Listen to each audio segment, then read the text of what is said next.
దూకుడు, బాద్షా వంటి బ్లాక్ బాస్టర్లు ఇచ్చి టాలీవుడ్ టాప్ డైరెక్టర్లలో ఒకరిగా ప్లేస్ కొట్టేశాడు సీను వైట్ల. ఆగడు సినిమా శ్రీను కెరీర్ ని దెబ్బకొట్టింది. ఇక తర్వాత తీసిన ప్రతి సినిమా ఫ్లాప్ అవ్వడం, బ్రూస్లీ సినిమా డిజాస్టర్ అవడంతో సీను వైట్ల పర్సనల్ లైఫ్ లో గొడవలు ఎక్కువయ్యాయి. ఎంత పెద్ద స్టార్ హీరో ఉన్నా ఈయన సినిమాలో కామెడీ అనే అసలు హీరో. కానీ టైం సీను వైట్ల లైఫ్ ను టర్న్ చేసింది.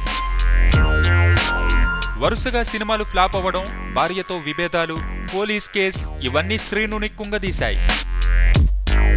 అయితే లేటెస్ట్ న్యూస్ ప్రకారం అతను తన ఇల్లు బేరానికి పెట్టినట్టు ఫిలిం నగర్ లో పుకార్లు షికారు చేస్తున్నాయి.